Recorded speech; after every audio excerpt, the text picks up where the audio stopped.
Welcome friends, हम यहाँ पे शॉर्ट रिवीजन वीडियो शुरू कर रहे हैं जिसके अंदर हम 11th साइंस जो है बायोलॉजी वो पूरा ख़त्म करेंगे सिर्फ 6 या 7 घंटे में, और 12th साइंस का जो बायोलॉजी है पूरा बायोलॉजी बराबर उसका रिवीजन हम करेंगे 8 से 10 घंटे में। We start with the first chapter of the 11th science, that is living world.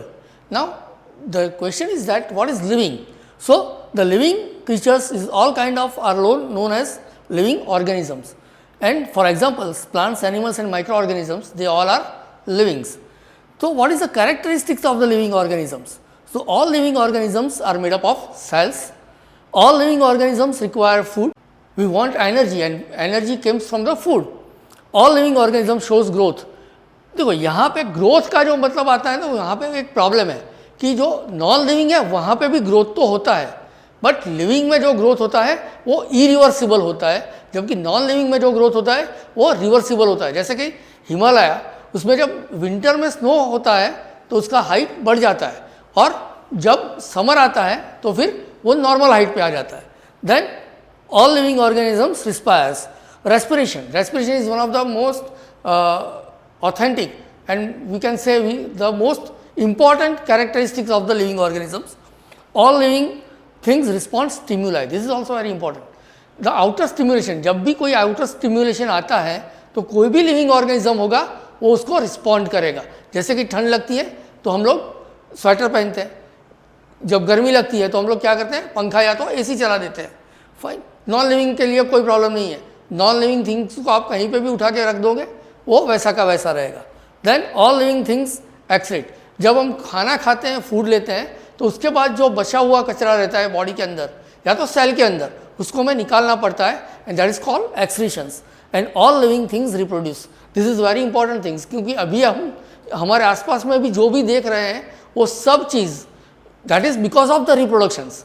क्योंकि लिविंग ऑर्गेनिजम्स जो हैं अगर वो रिप्रोड्यूस नहीं करते तो हमें ये देखने को ही नहीं मिलता। Fine, so now we come to the difference of the living and non-living things. Living is made up of cells, non-living is not made up of cells. But यहाँ पे ऐसा नहीं है, यहाँ पे शायद वो सेल से बना भी होगा बट वो डेड सेल्स है। Then they show the movement, but the energy for the movement comes from within the organisms. And देखो ये अलग बात है, जब हम कुछ भी काम करते हैं तो हमें जो एनर्जी की ज़रूरत पड़ती है, बट हमें बाहर से एनर्जी लेने की ज़रूरत नहीं पड़ती। वो हमारा बॉडी या तो हमारा सेल जो है खुद वो एनर्जी हमें प्रोवाइड करता है। जबकि कोई भी नॉन लिविंग थिंग्स होगी तो उसको हटाने के लिए हमें एनर्जी यूज़ करनी पड़ेगी, which is giving from the outside. Fine, they need food. देखो लिविंग है तो उसको खाना चाहिए, नॉन लिविंग है तो फूड की ज़रूरत नहीं है। ग्रोथ इज़ इरिवर्सिबल, मैंने पहले भी बोला था कि लिविंग ऑर्गेनिज्म में अगर ग्रोथ हो गया माने वो हो गया, वो वापस अपनी ओरिजिनल पोजीशन पे नहीं आ सकता, जबकि नॉन लिविंग में ये पॉसिबल है। Respiration occurs in which food is oxidise.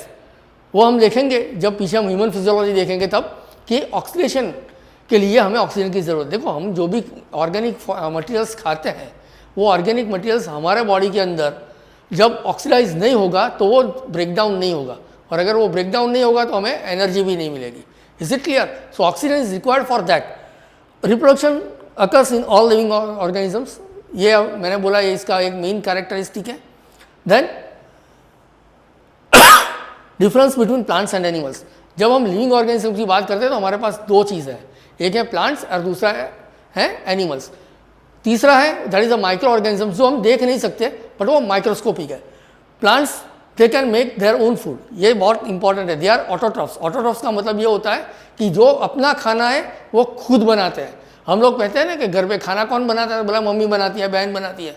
भाई खाना बहन या मम्मी नहीं बनाती, वो लोग दे आर जस्ट कुकिंग, है ना। खाना जो बनाता है वो लिविंग जो प्लांट्स हैं वही बनाते हैं, जो ग्रीन प्लांट्स हैं। क्लियर? तो यहाँ पे ऑटोट्रॉफ्स की बात हो रही है।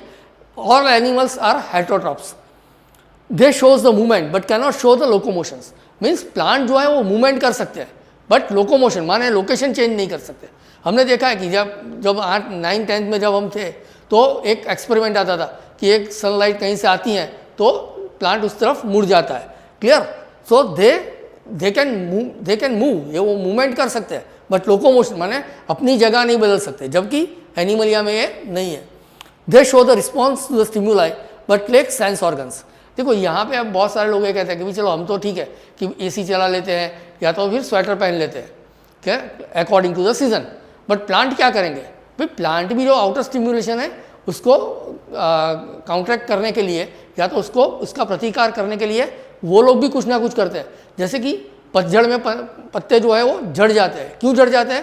क्योंकि लैक ऑफ वाटर, पानी कम है। अगर पत्ते ज़्यादा होगा इवेपोरेशन ज़्यादा होगा। ये इवेपोरेशन जो है कम करने के लिए वो लोग पत्ते झाड़ देते हैं। एंड एनिमल या तो है ही कि वो कुछ ना कुछ अपने लिए करेंगे, या तो हाइबरनेशन में चले जाएंगे या तो एस्टिवेशन में चले जाएंगे, जिसको हम आगे डिस्कस करेंगे। क्लियर? तो वो क्या करेंगे, जब बहुत ठंड है तो वो हाइबरनेशन में चले जाएंगे, अगर बहुत गर्मी है तो वो एस्टिवेशन में चले जाएंगे। क्लियर है? Fine. They grow throughout their life. ये this is very important. Plant जो है वहाँ पे कभी भी ग्रोथ बंद नहीं होता। जब उसका लेटरल ग्रोथ बंद मीन्स उसका एपिकल ग्रोथ बंद होता है तो लेटरल ग्रोथ शुरू हो जाता है। जबकि एनिमल में एक सर्टन एज के बाद उसका ग्रोथ जो है वो बंद हो जाएगा। देन अब देखो हमारे आजू बाजू में बहुत सारे ऑर्गेनिजम्स हैं और हर एक ऑर्गेनिजम्स को फिर हमें पहचानना पड़ेगा, उसको नाम देना पड़ेगा। So nomenclature, the process to standardize the naming of the living organisms is known as nomenclatures। ये nomenclature भी इसलिए ज़रूरी है क्योंकि देखो हर एक लैंग्वेज के अंदर हर एक चीज़ का कोई अलग अलग नाम होता है ना। जैसे हम मैंगो मीन्स आम कहते हैं, वो लोग मैंगो कहेंगे। अब किसी को पता नहीं चलेगा कि हम कौन से ऑर्गेनिज्म या तो किसकी बात कर रहे हैं, तो उसके लिए हमें उसको क्या करना पड़ेगा, एक कॉमन नेम देना पड़ेगा कि जो साइंटिफिक हो। Clear? The process of assigning a pre existing taxon name to the individual organism is identification. अब देखो जब तक हम इसको आइडेंटिफाई नहीं करेंगे अच्छी तरह से तब तक हम उसको नाम नहीं दे सकते, क्योंकि अगर गलत आइडेंटिफिकेशन हो गया तो नॉमेनक्लेचर मीन्स नाम जो है उसका वो गलत हो जाएगा। Clear? The system of the providing name with the two components, ये भी बहुत इंपॉर्टेंट है। दो कंपोनेंट्स की हमें ज़रूरत इसलिए पड़ती है क्योंकि देखो एक क्लास है उसके अंदर 3 रमेश है। अब हम कौन से रमेश को बुला रहे हैं वो कैसे पता चलेगा, तो हमें क्या करना पड़ेगा, उसके साथ सरनेम ऐड करनी पड़ेगी। वैसे भी यहाँ पे भी यही है, यहाँ पे genus name, generic name and special epithet, या तो you can say species name, वो दोनों अलग अलग है। देखो जीनस के अंदर बहुत सारी स्पीशीज आ सकती है। हमारी एनसीईआरटी बुक में है कि Panthera is a genus, but उसके अंदर जो ऑर्गेनिजम्स हैं वो है लियो, टाइग्रिस एंड पैराडूस। माने पैंथेरा जो है वो एक जीनस का नाम है। पैंथेरा से हम आगे देखेंगे कि ये पैंथेरा जीनस का नाम है, उससे हमें क्या फ़ायदा होता है। देखो इससे हमें ये फ़ायदा होता है कि अगर हमें जीनस पता है तो हमें उसकी एक कॉमन कैरेक्टरिस्टिक का पता चल जाएगा। Clear? Binomial nomenclatures given by Carolus Linnaeus.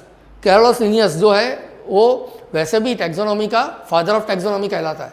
तो उसी ने हमें दिया था कि भाई ऐसे सिस्टम करते हैं कि जहाँ पे जो नाम है वो 2 पार्ट में बट जाएंगे। बट मैंने बोला ना, अगर इंडिया से कोई नया ऑर्गेनिज्म मिलता है तो उसका नाम हम लोग हमारी तरह से नहीं दे सकते, उसका एक पर्टिकुलर उसका रूल्स है। क्या रूल्स है? The biological names are generally Latin, को तो वो जो नेम होगा वो लेटिन ओरिजिन का ही होगा एंड ऑल्सो रिटन इन इटालिका, वो इटालिका में ही लिखा होना चाहिए। अगर इटालिका में नहीं लिखा है तो जीनस और स्पेसिफिक एपिथेट जो भी है वो दोनों के नीचे हमें अंडरलाइन करनी पड़ेगी। क्लियर? द बायोलॉजी, यहाँ पे हमारा बहुत सारे बायोलॉजिकल नेम्स हमारी एनसीईआरटी में दिए हुए हैं जो कि आपको याद रखने हैं। जैसे कि मैंजीफेरा इंडिका है, होमो सैपियंस है, क्लियर है, सटाइवम है, तो वो सब आपको याद रखना पड़ेगा क्योंकि उसमें से भी कोई ना कोई क्वेश्चंस आ सकता है। Fine. The biological names are generally Latin and written in italics. The biological name of mango is Mangifera indica, जहाँ पे मैंजीफेरा जो है वो जीनस है और इंडिका जो है वो इसका स्पीसीज है, मैंने स्पेसिफिक एपिथेट है।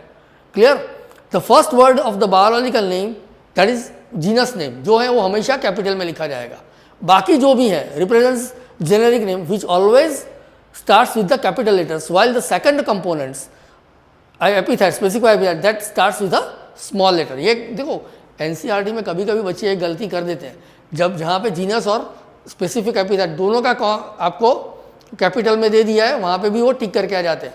ऐसा नहीं है, मैंजीफेरा इंडिका में सिर्फ एम ही कैपिटल होगा, बाकी सब जो है बराबर वो अपने स्मॉल लेटर्स में होंगे।